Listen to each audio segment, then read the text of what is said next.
ziva tesetiri kufanyangwe uchingo zvarwa rufu rwarindira misodzi chete yakakumirira pasi rakashata pasi rakatukwa vanochera makuva vari kuchera dzimwe nguva nderako dzimwe nguva nderangu asi kana riri rako wagadzirira here kuti kana uchirara urare munashe kasi kanyi tenzi ndatambudzwa nemabasa erinopasi chiyoyai tenzi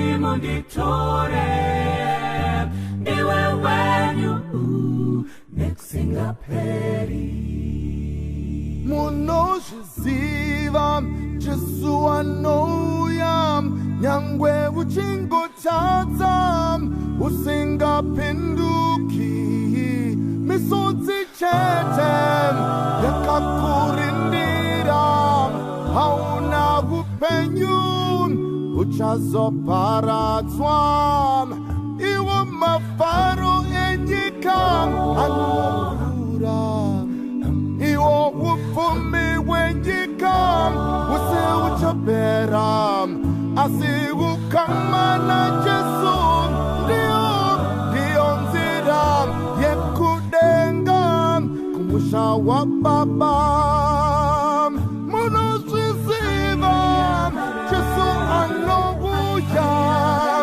nyangwe uchingotadza usingapinduki misodzi chete yakakurindira hauna upenyu uchazoparadzwa iwo mafaro enyika anopura iwo upfumi hwenyika hwose huchapera asi ukamana Jesu ndiyo nzira yekudenga kumusha wa Baba kasikanyi tenzi nditambudzwa nemabasa chivuyai munditore ndiwe wenyu kasikanyi tenzi nditambudzwa nemabasa chivuyai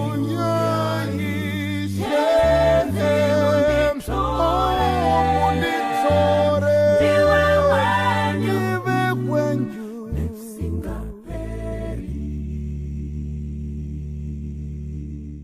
I'm on my way to Canaan's land. I'm on my way to Canaan's land. I'm on my way to Canaan's land. Oh, I'm on my way. Praise the Lord, I'm on my way. I'm on my way to Canaan's land. I'm on my way to Canaan's land. I'm on my way to Canaan's land. Oh, I'm on my way. Praise the Lord, I'm on my way. If my brother won't go, I'll journey alone. If my brother won't go, I'll journey alone. If my brother won't go, I'll journey alone. I'm on my way. Praise the Lord, I'm on my way. If my brother won't go, I'll journey alone. If my brother won't go, I'll journey alone. If my brother won't go, I'll journey alone. Oh, I'm on my way. Praise the Lord, I'm on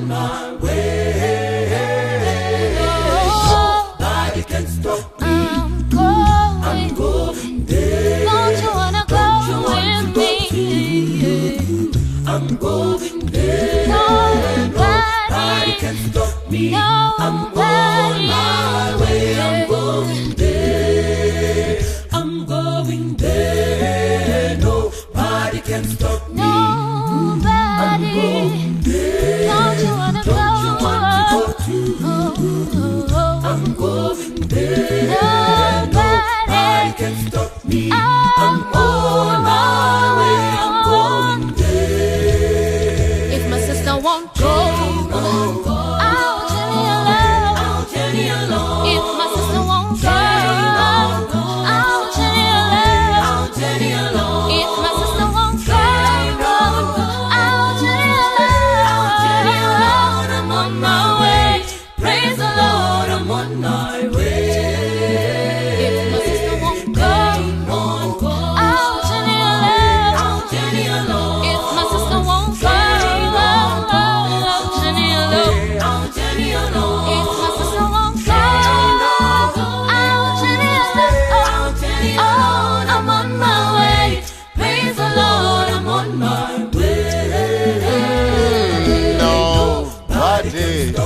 Nobody can stop him. I am going there. Nobody can. Yes, I'm on my way.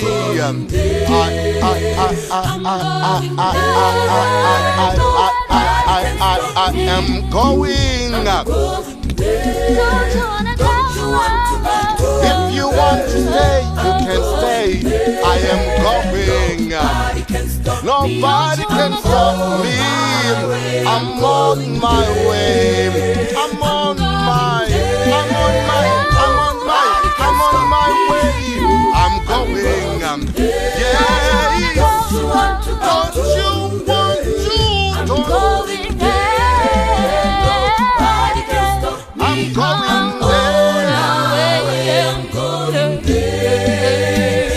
going there. Nobody can stop me.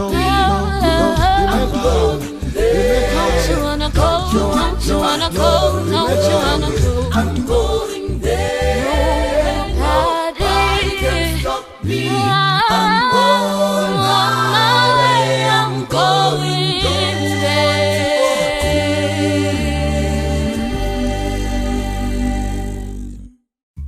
Batizanyi yomwenje yenyu nokuti Jesu abepecho. Batizanyi yomwenje yenyu nikaiwane ruponeso. Batizanyi yomwenje yenyu nokuti Jesu abepecho. Iye abepecho. Iye abepecho. Jiwone sojino tiuta. Mambo mukira. Mambo mambo. Ionzara onayaza ramunyika. Iye abepecho. Iye abepecho. Jiwone sojino tiuta. Mambo mukira. Mambo mambo. Ionzara onayaza ramunyika.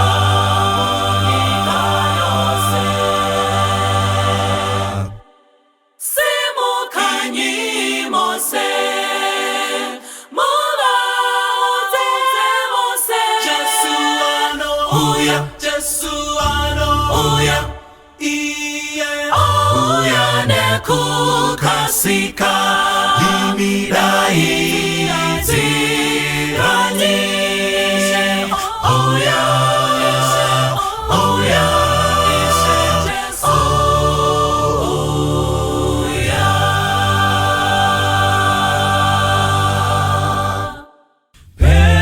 Petone much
chinjiko ngomuona Jesu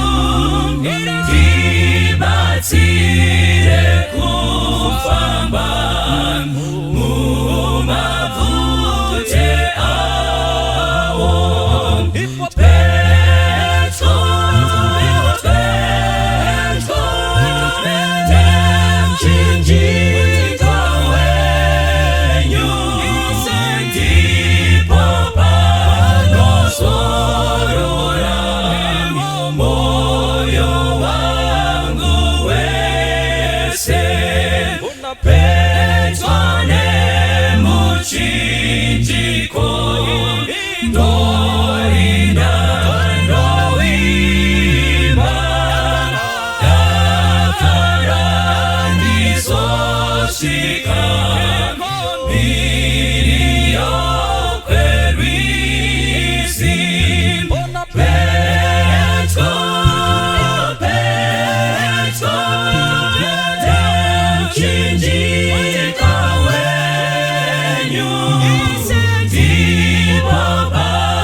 Nherera Mwari, toda kutenda Jehovha nechipo cheupenyu nekutichengeta kwavari kuita kunyangwe mukati menguva ino yedenda riri kunetsa mukati mepasi rose.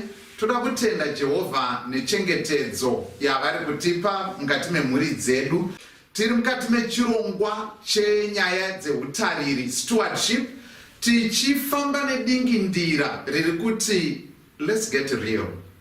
Ngationesanei zviri pachokwadi, zviri pachena, zviripo chaizvo ndo zvatoda kuti tionesane. Uye mukati mezuva ranhasi toda kuti tidzokere zvakare mukati mebhuku razvirevo Proverbs, nekuti ndo patiri kuramba takatsamhira, tiri kubata iduko nekoko, asi tiri kutsamhira zvikuru sei mubhuku raProverbs.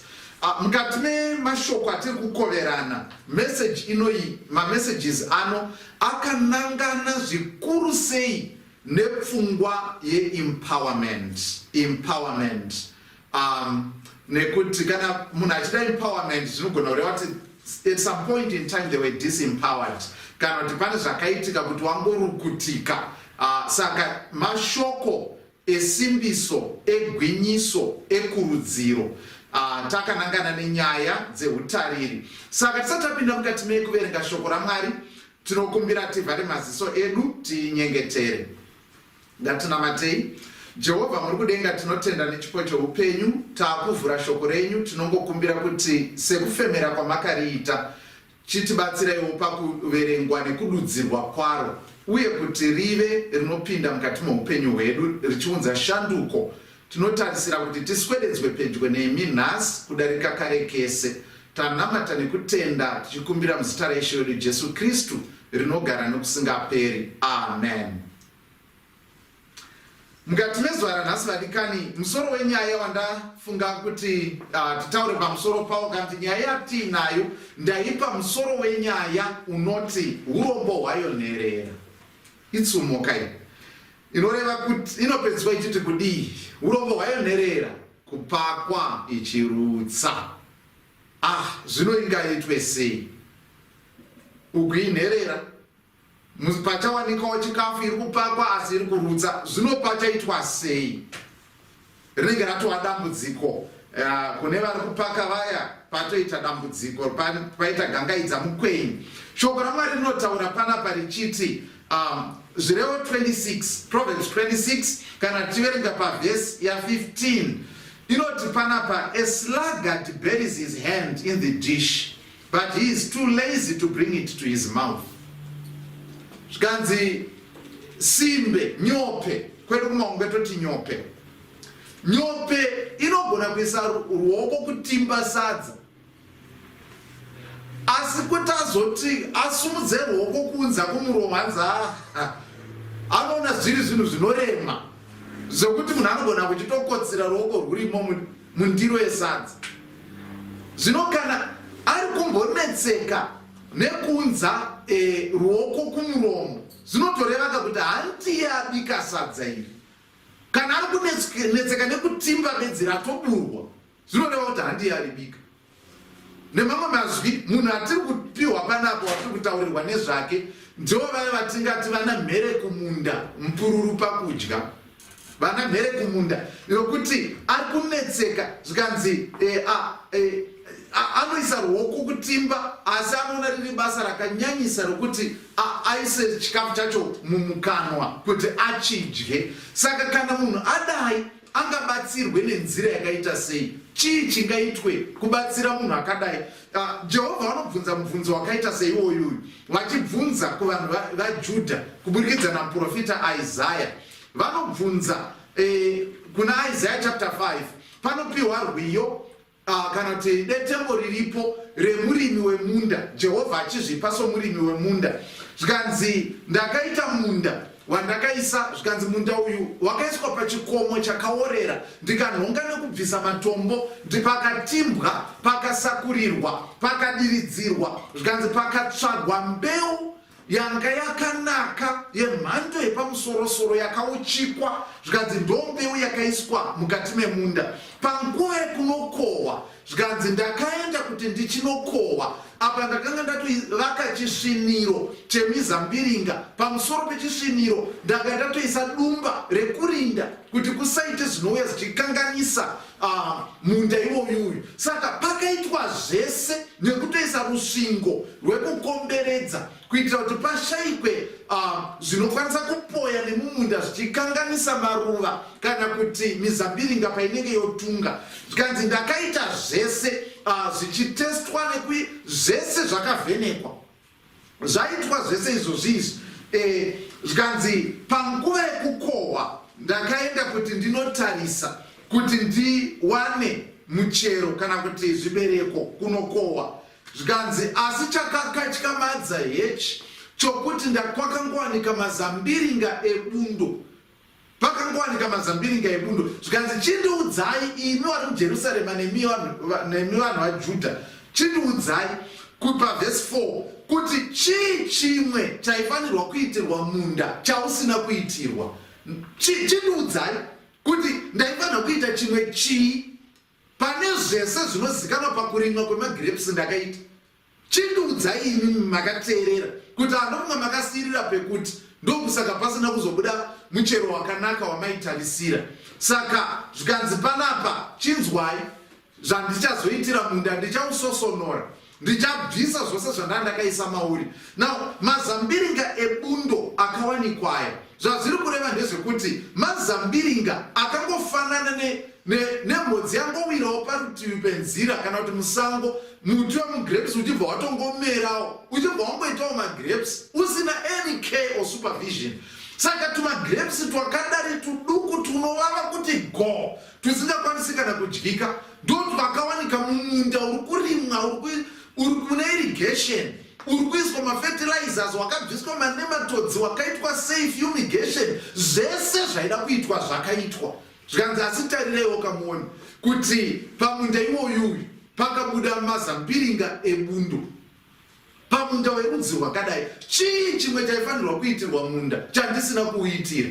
Chii chandaifanira kuita? Vatikana hama, chero tiri mukati mesangano nemukati mekutenda, zvingani zvatakaitirwa naJehovha. Vamwe vanototaura kuti inini chechi ino handisiwe kutendeuka kainini, isusu tiswe kuzvarirwamo, hatina kupinda muno muchechi neeffort, hatizwe maeffort isusu, tasiyana nemi. Vamwe venyu mvura yamakabhabhatidzwa chaiyo panapa haisati yatosvika kuna kuchiveroko, ichiri pakati apa. Muri vatsva nemamwe mazwi, mwana kutaurira kuti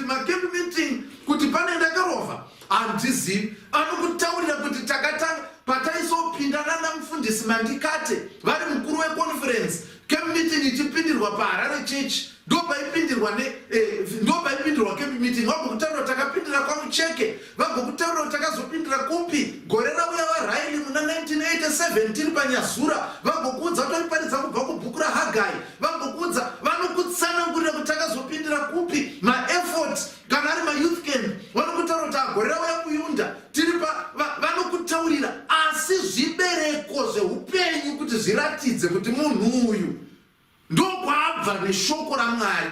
Mazambiringa ndeebumbi zvikanzi chii chimwe chandaifanirwa kuitira munhu uyu mai vedhoka ava chii chimwe chaifanirwa kuti vaitirwe ko uyo muyouth chii chimwe chandaifanirwa kuti ndiite ko mazambiringa ebundo anobvepi vana vaMwari Jehovha vanoti hokoyo ngwarira kusosonorwa ndinokusosonora upenyu hwako rusosa kana ruzhowa rwandakaisa rwakakuchengeta nekukukomberedza uchiita manyawi aunoita uri mukati mesangano uchiita izvozvo zvaunoita uchiita mazambiringa ebundo iwe uri mukati mesangano tubatwa nezvimwe zvakasiyana zvinosemesa nekunyadzisa pamberi paMwari mazambiringa ebundo zvikanzi anobvepi mazambiringa ebundo ini ndaita zvose izvi mwakasumuka muchechi chaimo kutaura kuti iyo mufundisi achitaura zita romufundisi nezita iyo mufundisi ningi andichataura zita racho hauna zera nemahwindo echechi inoi hauna zera ndikutaura nyaya yakaitika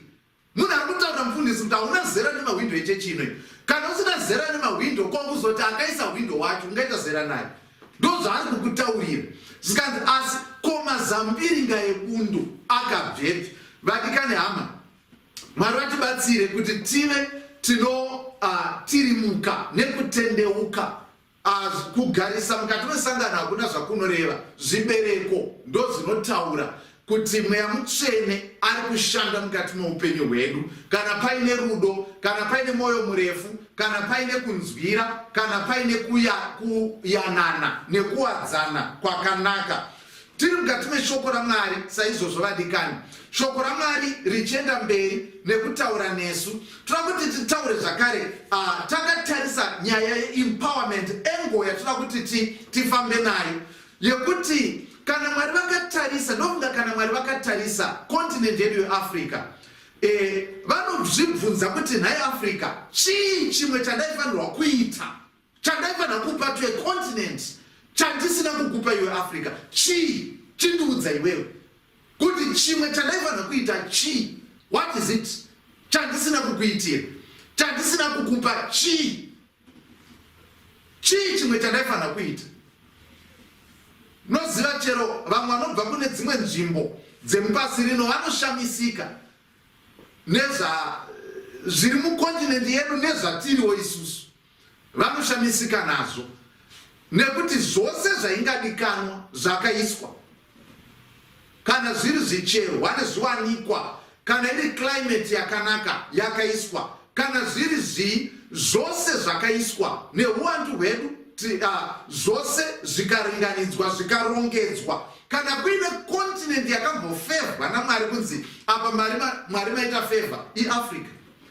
there is nothing literally nothing chingadikanwa nevanhu pakurarama chisina kuiswa munomu in abundance hapana iwo kana uri ungandiudza ndiwe kuti chisina kuiswa chii chisina kuiswa in terms of material resources space zvese chisina kuiswa chii asi honai zvatiri iye zvinokungokwira ndege ndururu munhu anongoti kungoti geje kusvika muDubai akutoisa maselfie pafacebook andiri muDubai what is Dubai igwenga rekuti chero ukapiwa mahara iwo hawaimbotambira iwe igwenga rinotyisa and yet tinobva mukati maresources zvatakapiwa naJehovha zvese izvi tonopembera tiri mugwenga handizivi kana muri kubata pfungwa yacho kuti zvinoshamisa zvinoshamisa mwe munhu akataura akati dai vanhu vese vari muUnited States of America vaitorwa vobviswa isu vazhinji tinoshuvira kuenda kuAmerica maAfrica yese yobva yatorwa population yese yobva yanonzi muAmerica zhu maAmericans ese obva atorwa obva anzi muAfrica zhu in 5 years time panenge pane queue yemavhisa yekuaplya kuenda kuAfrica from America yekuaplya kudzoka kuno saka chatinoda ndechekuti Mwari tibatsirei kana tichitaura kuti Africa tikutaura isusu as individuals mumhuri nemuupenyu hwedu, each one of us, nekuti ndisu wacho tisanacho. Saka nekuda kwaizvozvo ndichaona kuti tinogutsikana, we are content kuti tinoimporta macotton buds, isu tichiri macotton zvinotyisa, zvimiti zvingorimo muno, handiti icotton yasungirirwa pachimuti, asi we are content nekudzidza kwedu kwese nezvese kuti we have to kuti so supply yedu haisati yasvika. I think my next week unana Tuesday inogona kusvika supply yemacotton buds. Chinoshamisa macotton bud but we are content and comfortable.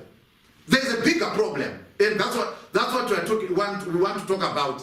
Toothpick chaiyo kamutika kunongona mazino tinotomirira kuti hanzi ngarava yacho iri kunzi inenge yadhileyiwa kuti kwakaita mhepo mugungwa saka inenge yakadhileyiwa. Toothpick kamuti kekunongona mazino tinotomiri kuti pane vachagadzira kachauya.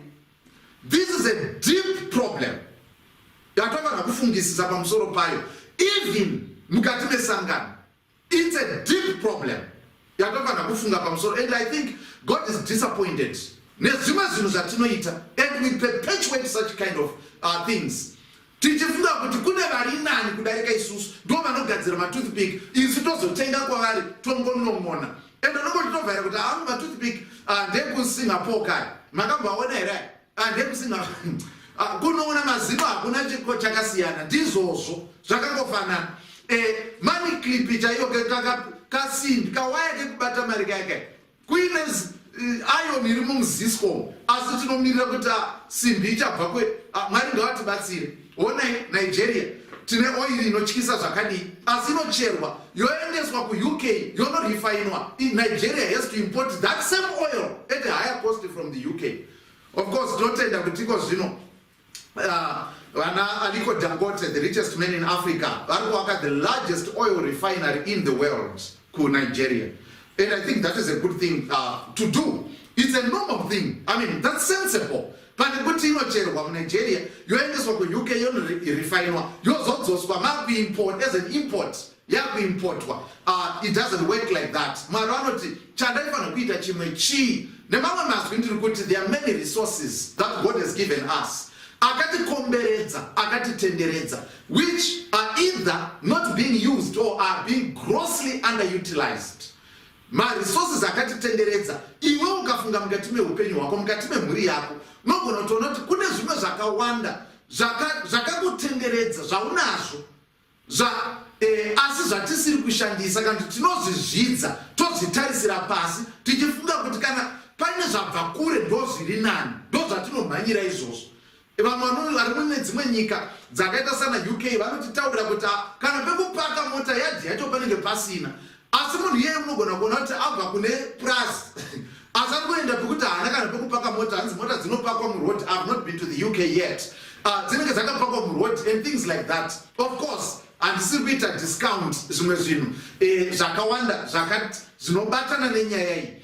Toziva kuti kune nyaya dzakaita se geopolitics dzezvinoitika munyika dzimwe dzine masimba dzinoitawo zvadzinoita, nyaya dzeutungamiriri hwakasiyana munyika nenyika dzakasiyana zvinewo zvakare chekuita nezvinozoitika mukati menyika. But apa ndiri kutaura ndakabatanidza tese kunyangwe nevatungamiriri venyika dzedu dzese kuti Mwari vatibatsire kuti tisvinure tikwanise kuva vanhu pavanhu, nekuda kwokuti Mwari vakatipa maresources akakwana ekuti tikwanise kurarama nawo.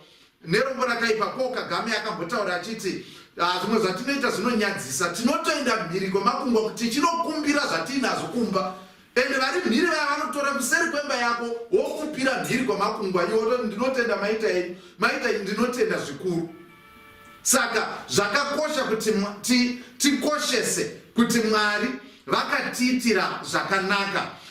Kana titarisa mukati mebhuku raNumbers chapter 13, Numbers 13, shoko raMwari rinotaura panapa pamusoro pe Mwari vachituma vana veIsraeri vakasarudzwa tsori dziya maspies vakanzi vaende kunoona kuti nyika yeKenani yakamira sei nezvose zvakadaro.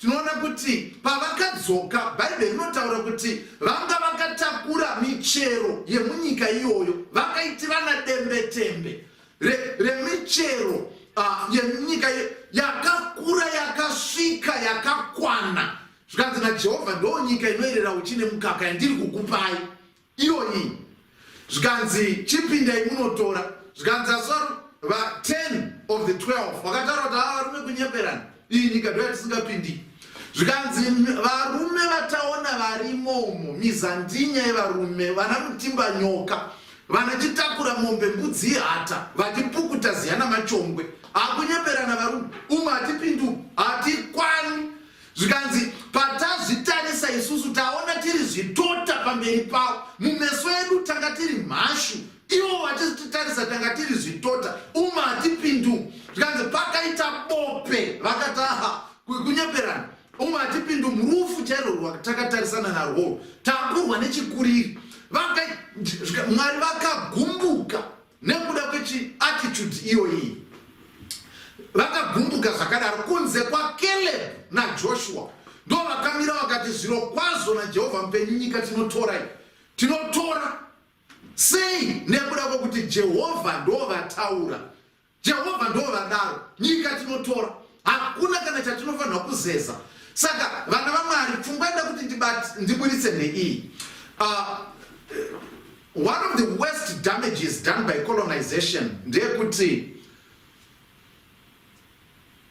yakatikuvadza maonero atinozviita nemaonero atinoitwa nevamwe vasiri isusu. I hope munopabata ipapo.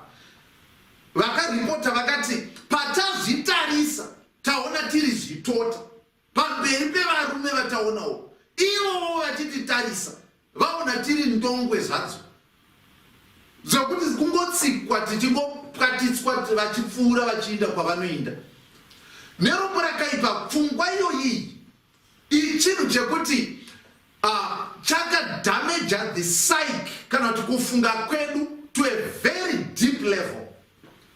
Zvakadaro zvekuti we wake up every day and give ourselves a vote of no confidence. Kuti I can't do anything good. I cannot amount to anything. Handina chandinotswanya ini, handina chandinoziva ini, handina chandinokwanisa ini. Tinozvidza Mwari kana tichiita zvinhu zvakadaro. Taakutenda vanotitarisa kudarika ari kutitungamira murwendo.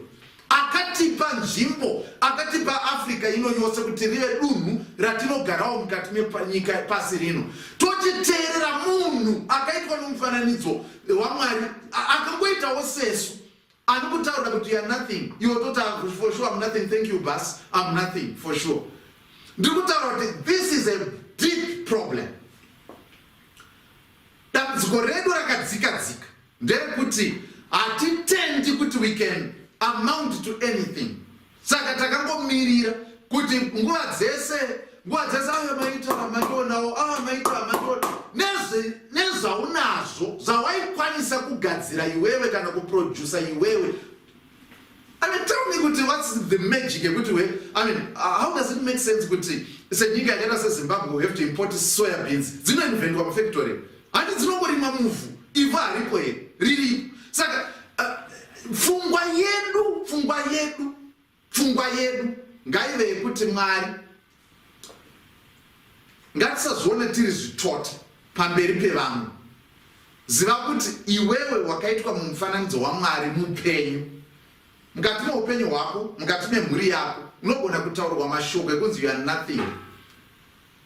Asi ziva kuti unofanira kuteerera ndiMwari anoti ndakakuita nemufananidzo wangu unotyisa unoshamisa. You are not nothing. Not until God says so. Saka vana ava veIsraeri pakaita bope wakati ukati enduku takutokomoka izvozvi kudzokera kuIjipiti nekuti tiri zvitota kana takatarisa tichizvienzanisa nevari munyika iyoyo hatingakwanisi kumisidzana navo. Isu tikazvitarisa tobva tatona hatitokwanisi kumisidzana naanyone mupasi rino iri. Totomirira kuti vabve ikoko vouya pamaairport tonovatambira tichiridza ngoma tichiita sei nemukati meupenyu hwedu nemukati memhuri dzedu nemukati mesangano tinoita zvinhu zvakaita saizvozvo. muimbi akaimba achitaura akati makore mangani mukomana uyo ari paBethesda achitaura kuti handosha inondiwisira mudziwa kana robvongodzwa, ndinoshaya inondiwisira mudziwa. Jesu anosvika akati simuka, tora nhoo yako ufambe. Muimbi woimba akati restore your identity. Une zvipo zvakawanda, une pfuma yakawanda, une zvizhinji zvawakagumbatidzwa naJehovha iwewe kana kuti imimi semhuri. Asi kazhinji dambudziko redu rinoitika nderekuti tinorasika pakuzvidza zvatakapuwa. Tinofunga kuti kune zvimwe zviri nani somewhere else. Vechirungu vane tsumo yekuti the grass is always greener on the other side of the fence. Saka munogona kuona kuti tine vanhu vakawanda mukati mesangano kuti vanotori nemafarms, vane chii and everything like that. Mamwe achatori nemvura, madhemu ane mvura isingapi and so on. But munhu anoona zvinhu zvekumashure zviri backward zvakasarira kuti anga achiproducer paprika ari pafamu ichiexportwa kuenda kuHolland. Anoona zviri nani kuti anokorobha muchitoro chiri kuHolland pane kuti aexporte kuendesa kuHolland. Kugeography pane inonzi the bright light hypothesis. Bright light hypothesis inotaura nezvekumuvha kwevanhu from rural areas into urban areas. Ichiti iko kuti ngoti ngwe kwemagetsi kunotokwezva vanhu zvinoita ishwa dzinokwezva nemwenje ndosaka dzichibatwa kadzichidyiwa. Ishwa unofunga kuti pasina kuuya pamwenje waidzibata unotandanisa ukabata ngani, hapana waibata, but nekuti pakangoiswa light bedzi dzinouya dzega. Dzimwe nguva ndo maitiro atinoita isu sevanhu ekungoti nekuti paita an urban center chero tanga tine maresources akadiya takapiwa naJehovha, ese we forget we are attracted nelight. Wosvika to be a pauper uri mulight pane kuti we somebody uri akoko atona kuita zvinhu zvakasarira. I think we need to reimagine, we need to rethink. Chandikutaura ndechekuti God has given us many resources mukati memhuri dzedu, mukati meupenyu hwedu, zvakatikomberedza. Asi kana tikazvitarisira pasi nekuzvizvidza, hatisiri kuita utariri wakanaka.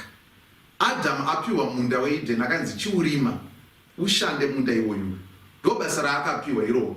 Asi isu tikuona sekuti dzimwe nguva vamwe vedu pada hamene kana kuti mayouth kana kuti tinoona sekuti taaso sophisticated, takudya pizza, takudya ice cream. Saka kuti tichawanikwe tichiita zvemadhaka izvi kana kuti tiite zvimwe zvinhu zvekuti munhu unobuda ziya vadikani, Mwari ngavatibatsire kuti tiwe, let's get real, let's be realistic. Ngatisave zvatisiri, be real. Ngative chaizvo zviripo, toshanda neizvozvo. From there we grow and we develop. Ndokukura kwatinoita as individuals, semhuri, zvakare sesangano. Ndokukura kwatinoita.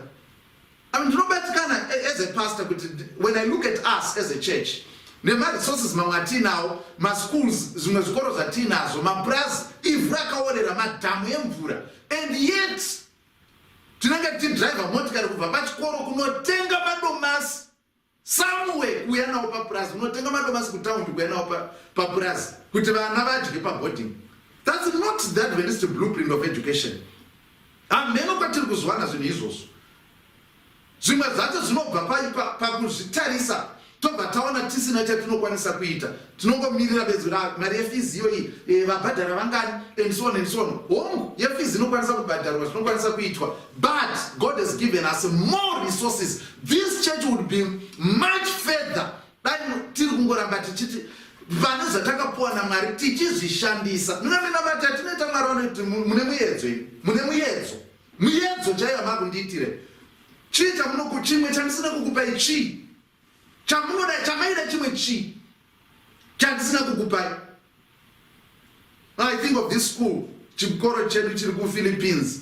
Sekutaura ndamboita kuPhilippines sechechi tine 8 mauniversities. Chimwe chacho chinonzi Mountain View College.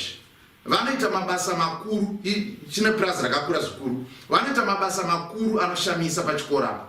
Ekurima, nekudidi vanoprodusa rubber, vanoita mabanana, wheat, zvakawanda zvavanoita ipapa pachikoro ipapa. Vanogadzira magetsi anototengeswa kuzesa yePhilippines nekuti they cannot finish magetsi acho akawandisa avanogadzira. Avanogadzira as a school, just as a school, our school. Saka hatisi kutaura matheory ezvinhu zvisingaitiki. This is reality somewhere else. Saka ndiri kuti Mwari ngavatibatsire. Dzimwe nguva tinoramba tichiita minamato yekuti Mwari vanoti muri kundisembura neminamato yenyu. Muri kundisembura. Inini kana ndakupai Canaan, nyika yehuchi nemukaka. You are expecting too much. Kana wafunga kuti ndichauya zokama mukaka wacho inini, ndokupa, ndomora huchi, ndokupa. Kana ndatokupa, chidzidzai kukama inini mukaka.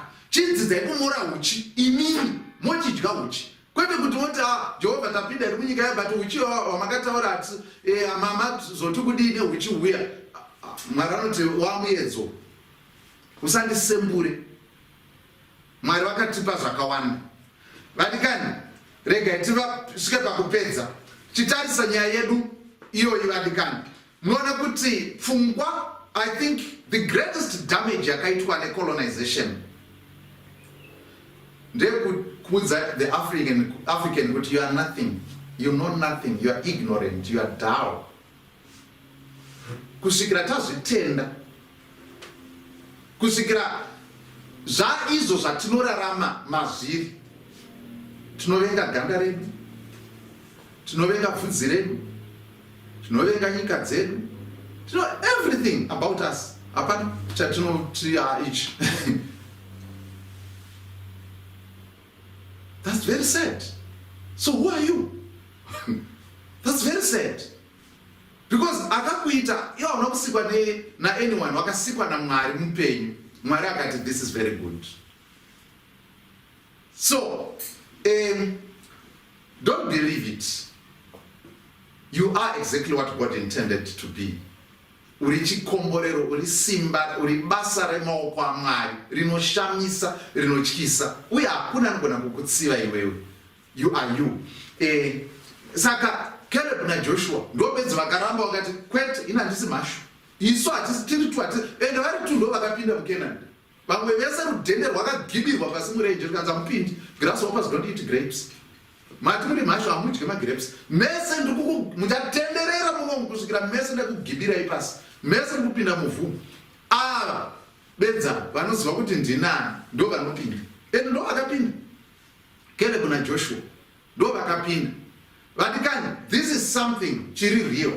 Chekuti kunyangwe nevana vedu vanoda kuti tivabatsire kuti vanzwisise.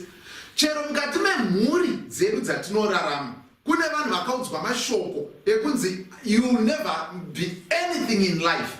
Vachiudzwa mashoko ekutsoropodza, mashoko anodzikisira, mashoko okuti munhu unorukutika. Inzwa mudikani, anoziva zveupenyu hwako ndiye mupi wawo, anova ndiye Jehovha. Usatenda kuitwa mhashu. Iwe Mwari vakakuita uri munhu. Caleb na Joshua vakati kwete, isu takaitwa nomufananidzo waMwari, hakuna watinotadza kumisidzana naye. Saka vakapinda mukati menyika yeKenani.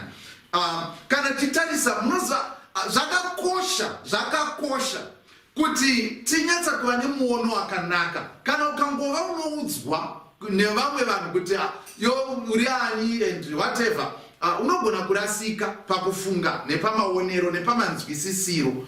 Saka zvakakosha kuti tive nekunzwisisa kwakadzama. Ndoreva ndichiti inini semuenzaniso, vazhinji vanenge vachingoti pakukura kwandakaita vanongoti kunzwa kuti murungu zaita zvokutamba nemurungu vakaomana. And so tobva tatoona sokuti haisu tiri mhashu, we are intellectual midgets. Hatina chatinokwanisa kumisidzana kana kuti chatokwanisawo kuita chingayemurika. You see, zvokuti kufamba kwechitima kuyakuya isusu kwedu taibva tiri kwamutaro chinzwa goods train riri kufamba makuseniseni kuti saka takagara takazambira mushana zvedu setukomana taiteedzera kusaundi yaro yetrain yegoods train. Tichiti zvari kutaura ndezvekuti kuzhanja kune mangezi kutsvaka chekufa ndicho, kuzhanja kune mangezi kutsvaka chekufa ndicho, kuzhanja kune mangezi kutsvaka chekufa ndicho, kuzhanja kune mangezi kutsvaka chekufa ndicho, kuzhanja kune mangezi kutsvaka chekufa ndicho, kuzhanja kune mangezi kutsvaka chekufa ndicho. Saka tichiti mungezi ungamugone mungezi. Saka, as we repeat those words, tukutotaura kuti tiri vanhu vakatosiyana. Muri kuvaona. But rega ndingotaure just briefly. Ndichimbopa mienzaniso mimwe tichipfuura yezvinhu zvakaitwa nevanhu vatema zvakaita kuti nyika ino kana kuti pasi rino rive riri nani pane zvimwe zvinhu. Semienzaniso matraffic lights, marobots atinoti marobots, matraffic lights ari mumigwagwa akaitwa naGarrett Morgan, munhu mutema mugore ra1923. Garrett Morgan ndiye akagadzira matraffic lights. The whole world uses traffic lights today. Uye vamwe vanotaura kuti but Murungu ngamukwanise akanokwanisa kumhara pamusoro pemwedzi akanokora ivhu riri pamwedzi mukati megore riya vakadzoka naro pano panyika and so on. But tisingazikanwi nevazhinji inyaya yaCatherine Johnson, mai vekuamerica, a black woman, ndiye akaweka maps dzematrajectory ekuti chitundumuseremusere chinoenda nepapi kuti chisvike pane mwedzi. It was worked by a black person. And she worked with NASA for so many years. She was born in 1918. She died this year, February 2020. February, that's when she died. The human computer of NASA. Ndiye aiweka mates dzekuti Neil Armstrong wakwanise kunosvika pane mwedzi wake. I mean, this is a contribution, big contribution. My refrigerated trucks atinoona anotakura chikafu aine mafiriji matrucks aya akadesign akagadzirwa naFrederick M. Jones mugore ra1940. Munhu mutema uyu. Automatic electric doors, madoo aya ekupinda maelevator anongovhurika achivharika ega. Before that pakaitika tsaona dzakawanda nekuti vanhu vaikangana kuvhara madhoo emaelevator, vanhu vaidona. Akazogadzira automatic doors emaelevator ndiAlexander Miles, munhu mutema uyu muna 1887. And then carbon filament yakaita kuti tive nelight bulb yakagadzirwa naLouis Latimer, although vanhu vazhinji vanoziva nezvaThomas Edison. Vakawanda vataigona kutaura nezvavo. Martins emuSouth Africa 2 years ago vakagadzira ndege from scratch. Vafana vari muSouth Africa and it flew from Cape Town to Cairo. They flew it themselves. From Cape to Cairo, you can check it on YouTube. Utaris the news, the SABC and whatever. They flew this aeroplane. They made it from scratch. They flew it from Cape Town to Cairo. And so on. Atutaura zvinhu zvakaitika kare kare. Taimonotaura zvakawanda maloni moaya. Zvese zvakawandisa. Internet vana emagwale wekuNigeria. Zvakawandisa. Saka nemamwe mazvi.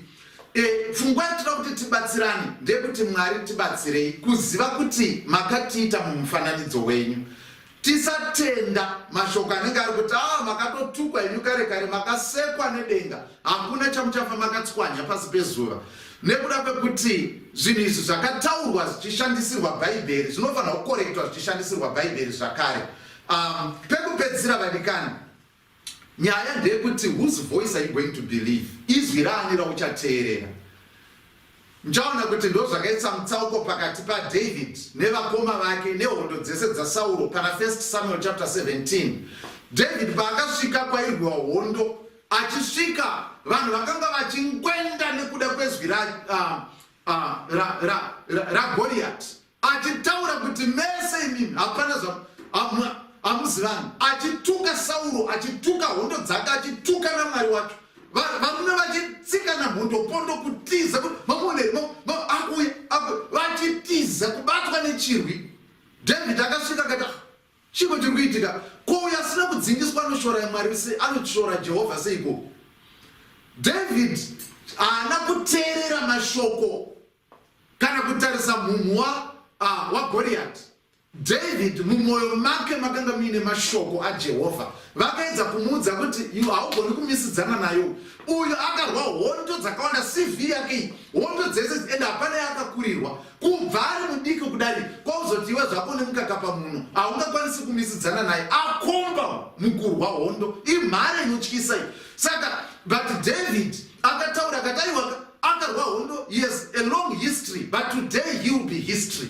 Nekuti David anga ari kuteerera Jehovha, kwete kuteerera uyu wakanga airwisana neIsraeri. Waunoteerera anogona kuti ndiye anogona kudecide kuti chii chichaitika. Vamwe vese vakateerera Goliath, David akateerera Mwari. akati aiwa inini Mwarika vakandibatsira ndikarwisana nemapere ndikarwisana neshumba pana chingatadza kutonhodza murumo ndinomunyaradza naJehovha mupenyu uyu murumo anoswera abatwa maoko. Saka David anoenda kunotarisana naGoriath. Goriath akati chiko chamunondiunzira ichi. But David akati iwe unouya kwandiri nepfumo, unouya kwandiri nemunondo, asi ndinouya kwauri nezita raJehovha Mwari mupenyu. Goriath akagumbuka akati mfananda kundisembura kuda kukanganisa CV yangu yekunzi ndakaita child abuse kurwa nevana. Kuda kundikanganisa CV yangu. Uyakundangobata netsoka ndipanhire pasi zvipere izvi. Haunganditaurire mashoko akadai pamberi pavanhu vese vakateerera. Mukudarimo chakaitwa naGoriath akatarisa mumhu wemukomana anga ari muhondo, chaasina kutarisa mumhu wehondo yanga iri mumukomana. Akatarisa the size of the boy in the battle, not the size of the battle in the boy. Ndopaakairasa tsoro yacho ipapo. David anga asiri kurwira mbiri yake, airwira mbiri yaJehovha mupenyu nekukudzwa kwezita raJehovha.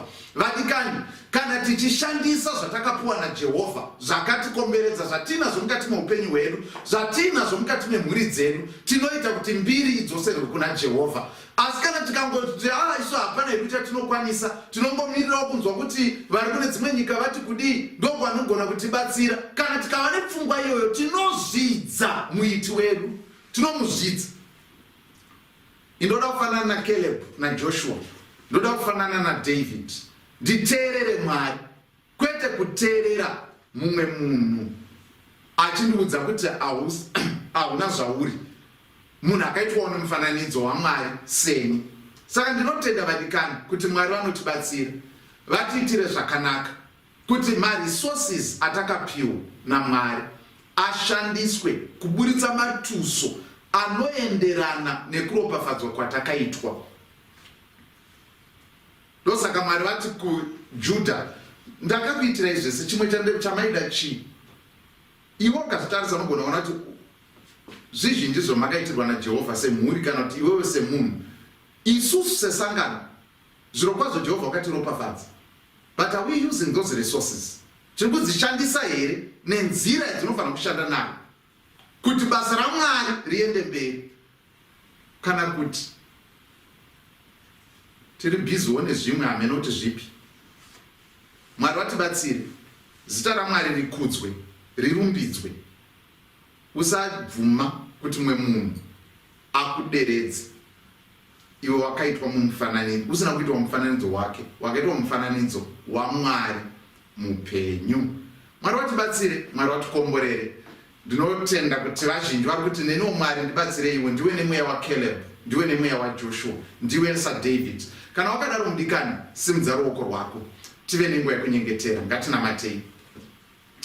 Jehovha muri kumusoro kudenga, mbiri nerukudzo tinounza kwamuri. Tinokutendai Mwari nekuda kwezviwanikwa nemaresources akawanda akasiyana-siyana amakatipa mukati menyika dzedu, mukati menyika yedu yeZimbabwe, mukati meAfrica yose, mukati memhuri dzedu nemukati mesangano. Asi zvizhinji zvinorarira, zvisingashandiswi. Hongu, dzimwe nguva zvishandiso zvinenge zvichiita zvishoma, asi kazhinjisa pfungwa yedu inoda kuti mutibatsire kuti mapriorities edu ave right.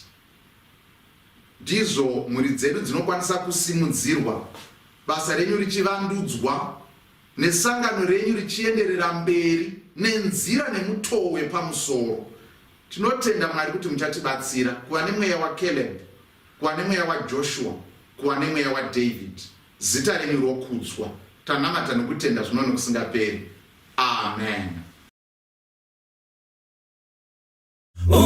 Ungatore akapasi nerufaro raro rwese, asi ndiye angu Jesu anogara narini. Tsitsi dzake dzakadzama nerudo rorukuru, rununu rwakakomba chidzidzo cheupenyu.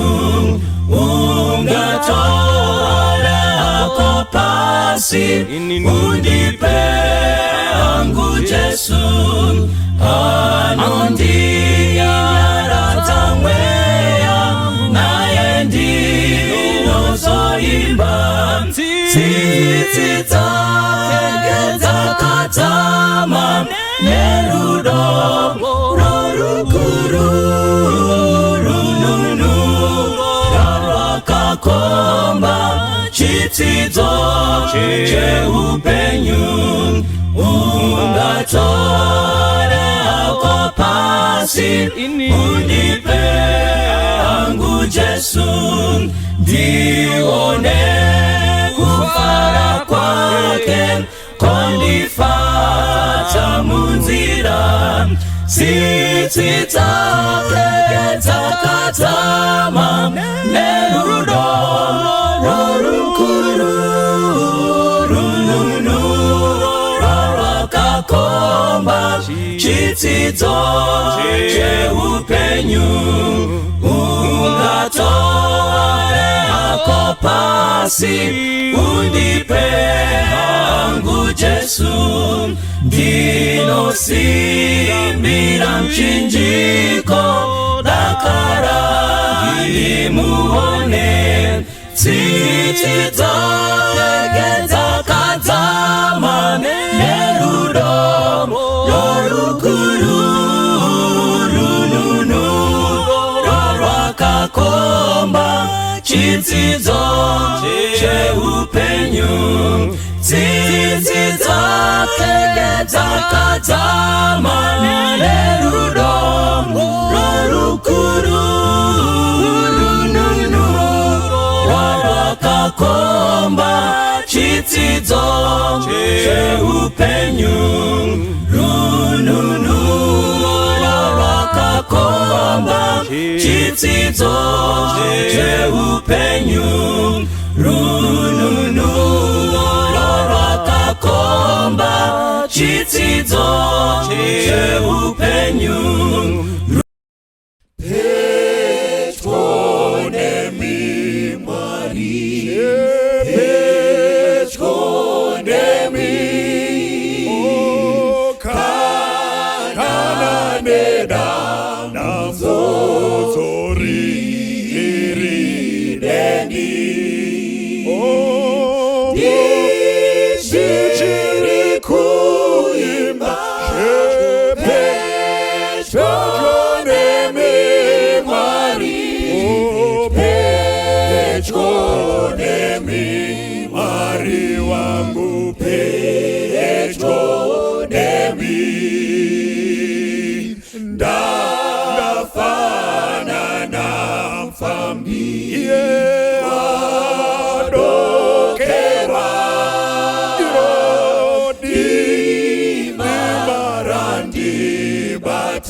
Tungamire kuchengeta